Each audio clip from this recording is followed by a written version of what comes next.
Amazon's the worst, and we all know it.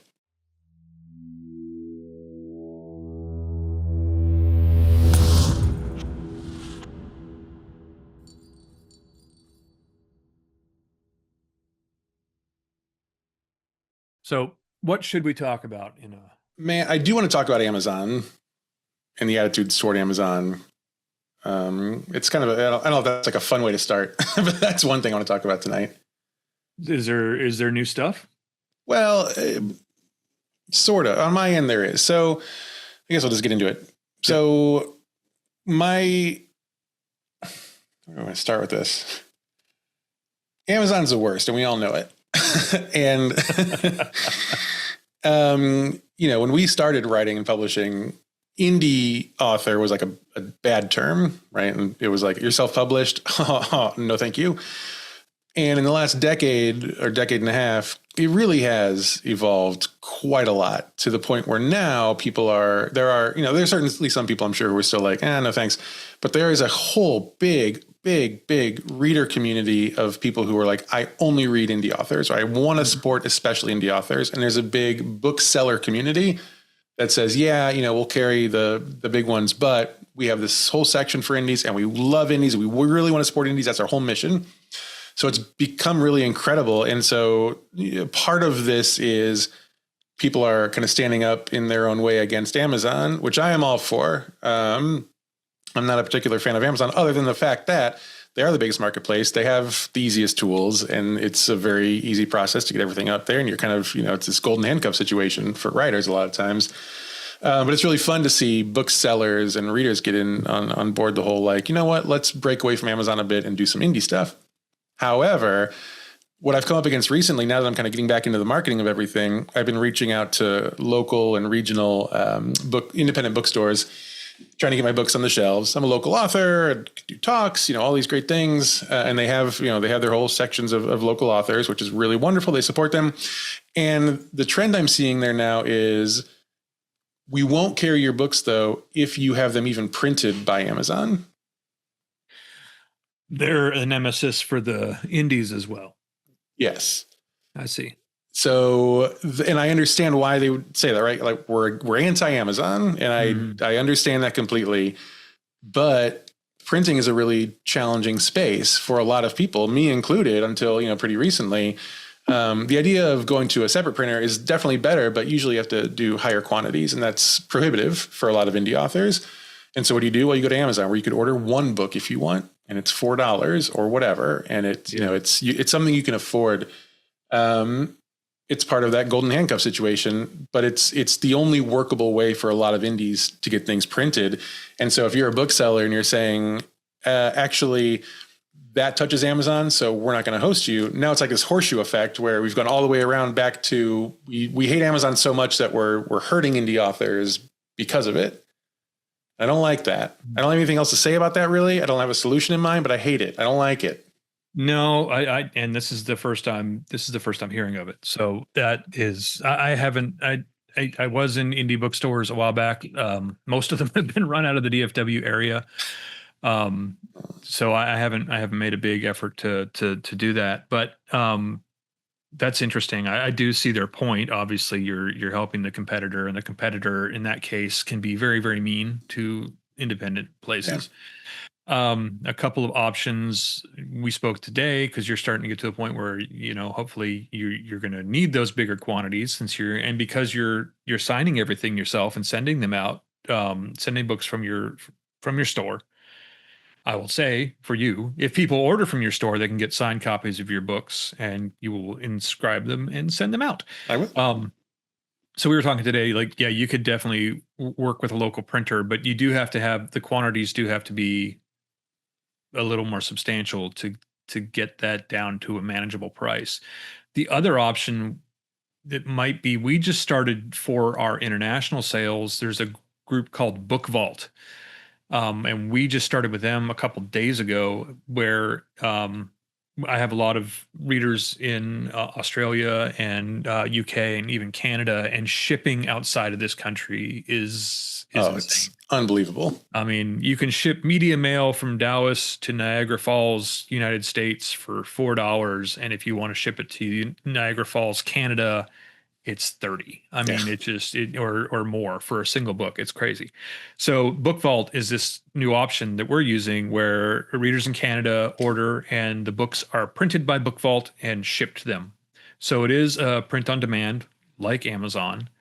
They are doing one-off quantities. They're doing one for every, whenever someone orders, they're printing a book out and sending it. So that I don't know if they have a system like that, but you may be able to order author copies through them. That's cool. I mean, it's still POD, so you're not ordering 1,000 books at a time.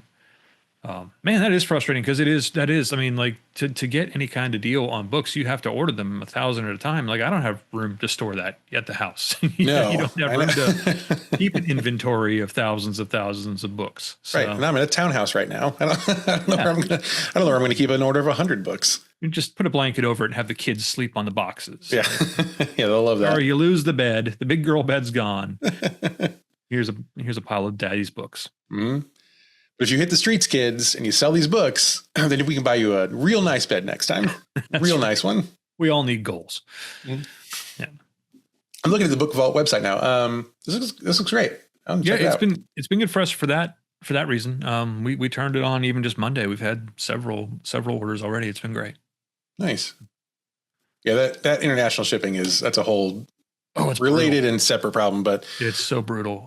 We were looking for every possible way. We looked at Shopify shipping, Pirate Ship, which is the best branded thing ever. Oh, it's so fun with Pirate Ship. Just welcome. Like it's just everything. And it looks so Web 1.0, and it's great. It is. It's so much fun. But I mean, there's just nothing you can do. Like it costs a lot to put 7 books on a plane and ship it halfway around the world. Yeah. And then readers would get like, I can't believe the shipping. Like you live really far away. I don't know what to tell you. That's really far. You can't any further and you're coming back. Right. That's all there is to it. So yeah, they've been Book Vault so far has been a really good option. So yeah, it's cool. Thank you. I mean, I think, as far as the Amazon thing goes, it's tough because I do understand completely. And I'm on board philosophically with the bookstores doing this. It was just kind of surprising to see. I saw 3 different stores that I looked into that are local here in like middle of Virginia who all said the same thing. Like if it's printed there, we're not doing it. And I just, I don't know what the solution is, but we're accidentally going back to being prohibitive for indies. And I hope if any booksellers are watching this, maybe think that through a little bit and see if we can come up with some better solutions. Yeah. Well, tell me more about it. Cause you've been, as you said, you've been reaching out to indie bookstores. You've been talking to indie bookstores. I know you have a friend that runs an indie bookstore. Mm-hmm. I think you have a better line on this avenue for sales and marketing and just even striking up relationships and finding readers than I do. What can you tell me about talking to indie bookstores? It's fun. There's really, in my experience, there's kind of 2 different types of indie bookstores, and they are the ones who are really, really excited and enthusiastic about hosting indie books. And there are those who are like, we're so overwhelmed with the request to sell indie books. Please, like, we're interested, but like, you got to calm down, everybody. I would probably be one of the latter if I ran a bookstore because I really want to support, but like not every book is going to go on a shelf, right? Not every book is ready, is bookshelf ready. Mm-hmm.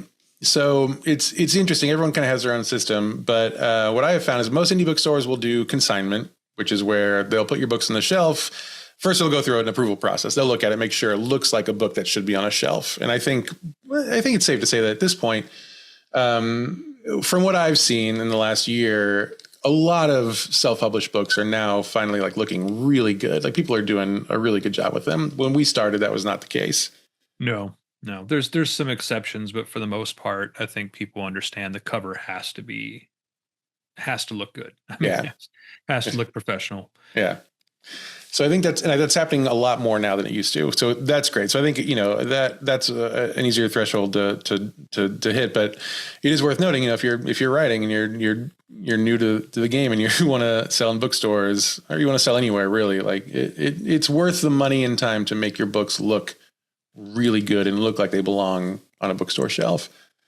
Once it passes that test, then, a lot of them will take it on consignment, which is we'll put it on the shelf. You send us some or you drive us some and drop them off. We'll put it on there. We'll sell it for your list price. And then if we sell them, we'll take a cut and we'll give you the rest. Usually I find that cut to be 40% to the bookstore, 60% to the author, which is, fair enough, I think. And it's not a split that I hate. They're doing a lot of work to store it and sell it. That's real estate in their store. Yeah. And, we certainly want to support them as much as they want to support us. So give them some of that money. Well, and from some of the things you've told me, like they're pushing them, right? They push the indie stuff. They're like, especially if it's a local author or something like that, they'll highlight it. You had one in your hometown or near your hometown, and they sold out pretty quick, didn't they? They did. So yeah, one of my friends from grade school I've not talked to in probably decades. She opened up a used bookstore in my hometown, my very small hometown of Washington, Missouri. And she reached out and said, like, I've been following your career. I'd love to sell your books. I'm like, of course. So I sent her a bunch and I said, don't pay me for these. Like, congratulations. I love that there's a bookstore in town because we've needed one for a long time. And so I sent her like 10 just as kind of a congratulations gift. And she sold them in 2 days because she has this whole section of the store, which is just for independent and local authors. And people are coming in and they're looking for that. And so even people in this very rural, small town, Washington, Missouri, corncob pipe capital of the world on the Missouri River, people are looking for independent and local authors. Which I found so incredible. And so then she's placed a couple more orders since then. They seem to sell really well. But yeah, she talks them up. And part of that is because she knows me and, there's a personal story there. But part of it is just she loves talking about indie authors. And that tends to be the case. And if you walk into an indie bookstore, pretty much anywhere these days, you'll see there's a whole shelf or 2 shelves or whatever dedicated to indie authors, to local authors, and it'll say local authors. Sometimes there'll be a table out there and it's local authors, and people gravitate toward those things. And it's kind of, it feels really cool too, to be kind of highlighted in a bookstore where you've got, Hemingway and Fitzgerald and like all the classics are there and they're on the shelves and they're doing their thing. And then you are this highlighted special space over here. I really like that. To me, that feels really cool. They get highlighted for their thing, which is being obscenely popular. And I get highlighted for my thing, which is being not at all popular, but local. And there's some sort of fun parody there. When one of the stores here that did, there used to be a nice sized independent bookstore around here that had my books. And it was funny because you'd go in and you're right. It was, and they would put local authors right up front with whatever was like on the main table when you walked in. So it was like Stephen King, Ben Wallace, Clive Cussler. Like it was great. It was cool. Right in the mix. Like there was, and there's a big stamp on mine or a sticker that said local author or whatever. Yeah. But that was a trip to see. It's fun. Yeah. And they do tend to put them toward the front of the store too, like right by the door, because they are trying to highlight, we support, they want to be known as the ones who support local. And that redounds to your benefit, right? We're all local. We're all in this together and it's great. Yeah, I think it's great. And it's interesting you mentioned that community online and the people that are supporting indies now, or at least even reading exclusively indies. I did a convention, a big one here in Dallas last weekend, and I had a couple people stop by the table and they said, "Are you self-published or are you published?" And that was usually the kiss of death. Like, oh, well, and in my case, I'm hybrid. I've got a little from column A, a little from column B, but they were like, "Well, I only read indie books." I was like, "Wait, what? I've never heard that." Like, it's usually the other way around. Like, I don't want to read indie crap. Like, no, I only read indie books. I only support indie books. So she had it. She was starting to be she'd just gone on TikTok. She was starting a book talk channel and she wanted to feature all the indie authors at the show. And then she said, "I wish you sold romance." That was what she was looking for. But it was still like, it was interesting. I had a couple people ask me about that and talk about a lot of people would come up to those shows and ask about how to go about doing it and stuff like that. And now it's more just like, well, definitely want to support you in all that you're doing. And it's wonderful. It's certainly, the tune has changed, as you say, in the last 10, 15 years. So I had a woman reach out to me on TikTok yesterday who saw one of my videos. And in the video, I talked about how one of my books takes place in the Ozarks, which is where I'm from. And she wrote back and she's like, "Loved your video. Loved the fact that you have a book in the Ozarks. I'm in the Ozarks. I have a book trailer. I sell only indie books. Are you an indie author? Because if you are, I'd love to sell your books. So we're setting that up now. And if this is incredible. Like this is suddenly a selling point. That's great. I'm so excited about that. Just a point of shame. Yeah. now it's a benefit. Well, that's cool. What else? So you've reached out to some others. How's it all going? Mostly now waiting to hear back from a lot of them. The ones who say they don't have books that are printed at Amazon, I haven't submitted to, because I don't know what to do about that. I don't want to try to like trick them into thinking I don't have them printed that way. But fortunately, I have you, and you've pointed me in the direction of a printer who seems like it's going to be a good option. Once those come in, then I'll resubmit. But the one Are you looking mostly regional, close to you? Yeah, for now. I think my plan is regional, and then I'm going to start reaching out to bookstores that are in places where my books are set. So a few more Missouri. I have one book that takes place in Hawaii, and I really want to reach out to them. That's another shipping issue, but I wonder if Book Vault might actually be interesting for that. Hawaii might as well be a separate country for how much it costs to to ship things to Hawaii. Well, but it is part of the United States, so you could ship media mail.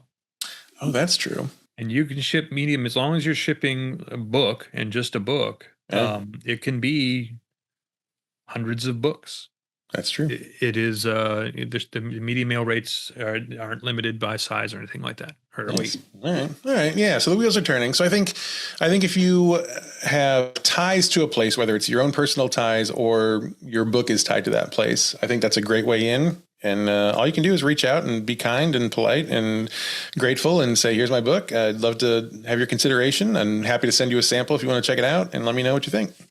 That is a very fun point. A good idea. I have one of my series is set at each book is at a different location in the country. And I should reach out to those different locations and say, I've got a book set here. I've considered targeting my marketing that way at times. Yeah. But like I've got one in Durango. I've got one in Niagara Falls. I've got one in Missouri. I should point that out. I don't know. That one, maybe not. Maybe we could do some collaborative marketing, because they take place on the same riverboat in Missouri. No, that's fine. That's great information. I've done the geo advertising with my podcast when we do some podcast episodes in a place, and it's obviously a very different product, and it's hard to draw any conclusions from it that would apply to books. But it is interesting, the comments you get on those ads from people. They're really excited that they see there is some sort of content, some sort of entertainment media that exists in their hometown. So I think it's not a bad idea. No, it's interesting. Well, cool. Well, thanks for bringing up that point. I learned a lot this time. I didn't know about the. Finally, I did it. Yeah, I didn't. Well, I didn't know about the Amazon hubbub, and it makes sense. It does make sense. I can see it from their perspective. But the indie stuff the indie bookstore stuff is definitely something I need to re-examine and kind of put some effort behind. Yeah, despite the frustration of the Amazon printing thing, it's a very symbiotic relationship that I think everyone is really excited to have these days, which is again not always the case. So, let's go. There's just something so exciting to walk in and see your book on a bookshelf. Yeah. And I love a good bookstore.